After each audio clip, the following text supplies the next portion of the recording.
Hello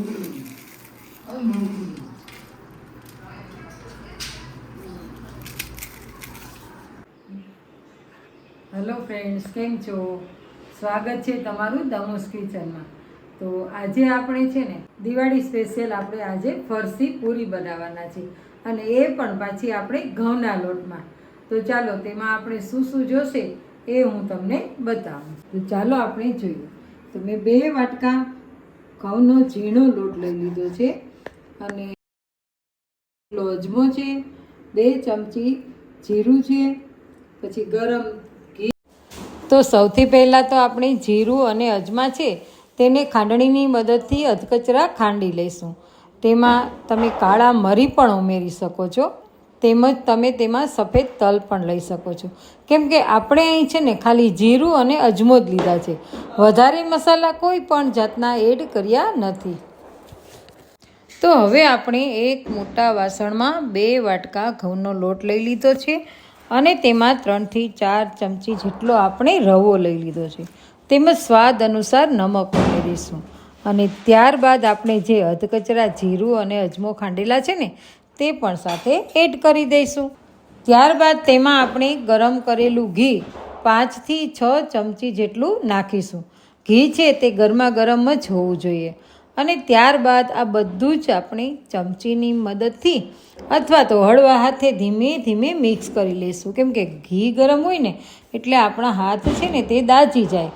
તો હવે આપણે ઘીનું મોણ છે તે સારું એવું દઈ દીધું છે. તો ઘીનું મોણ છે ને તે સારું એવું દેવાનું છે, જેથી કરી અને ફરસી પૂરી છે ને એકદમ સ્વાદિષ્ટ, અને રવો નાખવાથી પૂરી છે તે એકદમ ક્રિસ્પી થશે. અને ફરસી પૂરીમાં ઘી તો વધારે જ જોઈએ.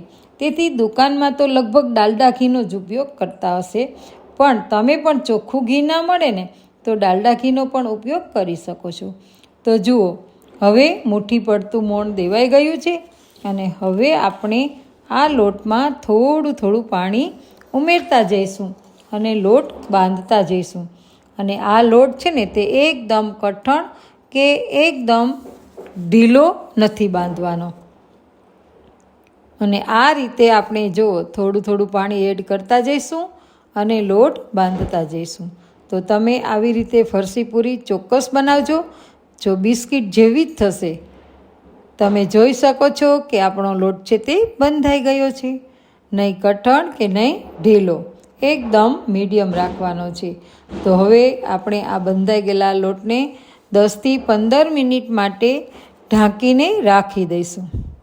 હવે લોટ 10 થી 15 મિનિટ માટે ઢાંકીને રાખ્યો છે ને ત્યાં સુધીમાં આપણે સ્લરી બનાવી લઈએ, કેમ કે આ સ્લરી છે ને તે આપણે ફરસી પૂરી બનાવવાના ઉપયોગમાં લેવાની છે. તો મેં અહીં 2 ચમચી કોર્નફ્લોર લીધો છે, અને ગરમ કરેલું ઘી તેમાં 5 થી 6 ચમચી ઉમેરીશું.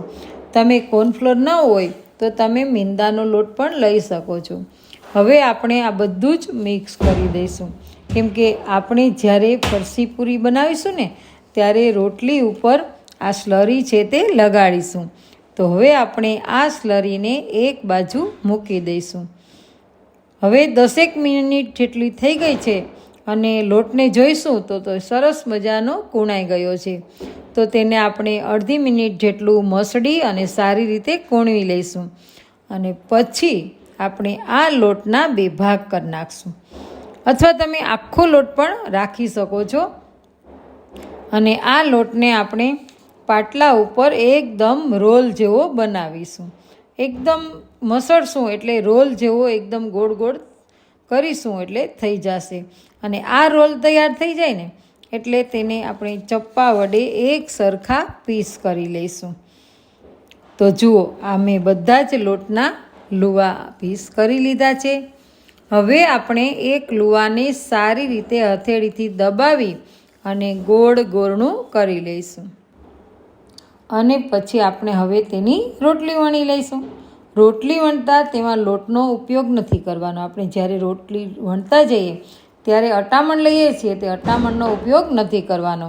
અને રોટલી છે તે એકદમ પાતળી વણવાની છે. તો જુઓ, આપણે રોટલી વણી લીધી છે એમ, અને એકદમ પાતળી વણી લીધી છે. તો આવી રીતે આપણે 4 રોટલી વણી લેવાની છે. તો જુઓ, આપણે આવી રીતે 4 રોટલી વણી લીધી છે.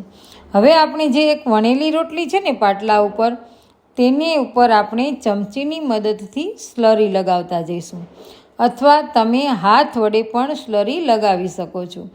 રોટલીમાં બધી જ બાજુ સ્લરી લગાવી ને પછી તેમાં કોરો ઘઉંનો લોટ ભભરાવી દેવાનો છે થોડો થોડો.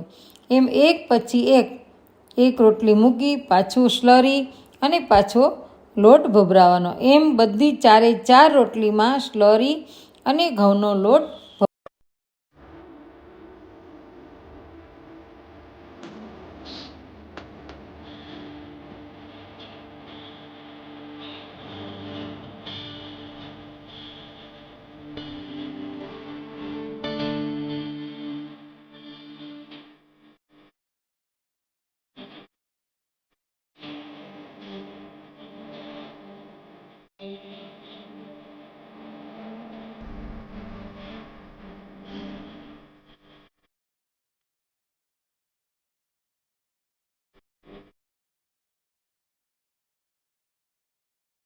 ભભરાવી લેવો.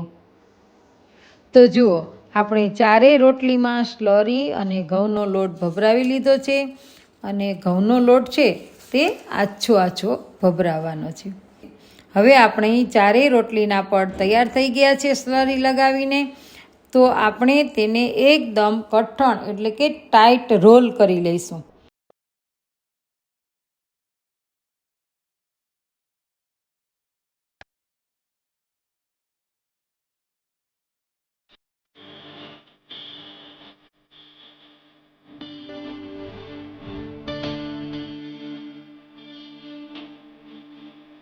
અને આ રોલને આપણે ધીમે ધીમે કઠણ કરી અને રોલ તૈયાર કરશું. અને ફરી પાછા ચપ્પાની મદદથી તમારે જેવડી પૂરી બનાવવાની હોય ને એ પ્રમાણે અને એ સાઈઝના લુવા બનાવવાના છે. ચપ્પાની મદદથી કટ કરવાના છે. તો જુઓ, આપણે લુવા કરી લીધા છે. અમે નાના હતા ને ત્યારે દોરાની મદદથી પણ અમે લુવા બનાવતા હતા. અને તેમાંથી એક લુઓ લઈ અને આપણે જોઈશું તો તમને તેમાં જુઓ પડ દેખાય છે ને. હવે આપણે એ લુવાનો જે છેડો છે ને તેને વચ્ચે લઈ અને દબાવી દઈશું, જેથી કરી અને પૂરી છે ને તે ત્યાંથી છૂટી ના પડે અને એક સરખી ગોળ લાગે. હવે આપણે આ ગોરણાને દબાવી અને હલકા હાથે લોટ વગર પૂરી વણી લઈશું. અને જુઓ, એટલે કે અટામણ વગર પૂરી વણી લઈશું. તો જુઓ આ રીતે, તો જુઓ આવી રીતે આપણે વણી લઈશું. તો આવી રીતે આપણે બધી જ પૂરીને વણી લઈશું.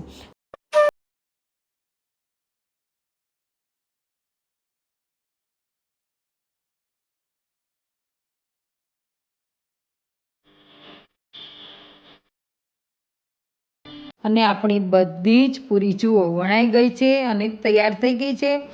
અને હવે આપણે ગેસ ઉપર એક કડાઈમાં તેલ ગરમ થવા મૂકી દીધું છે. અને તેલ ગરમ થઈ ગયું છે તે ચેક કરવા આપણે થોડો લોટ નાખીશું. તો હવે આપણે ગરમ થયેલા તેલમાં ધીમે ધીમે ફરસી પૂરી ઉમેરતા જઈશું અને તેને મીડિયમ આંચ ઉપર તળીશું. તેલ એકદમ ગરમ નહીં કરવાનું, નહીંતર બળી જાય અને અંદર કાચી રહે. તો જુઓ, આપણી પૂરી તળાઈ રહી છે અને તેને ધીમે ધીમે આપણે પલટાવતા જઈશું.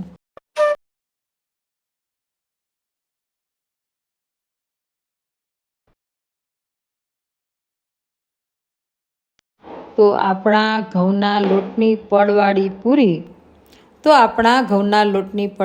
ફરસી પૂરી તળાઈને એકદમ તૈયાર થઈ ગઈ છે, સ્વાદિષ્ટ.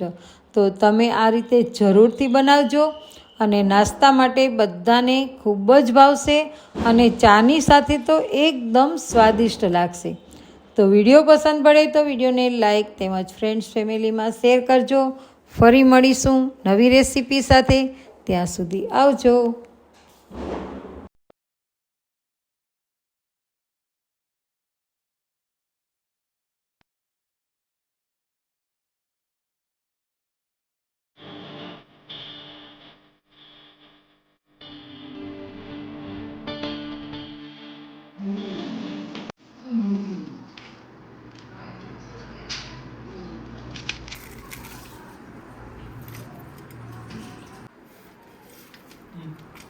આવી હોય તો.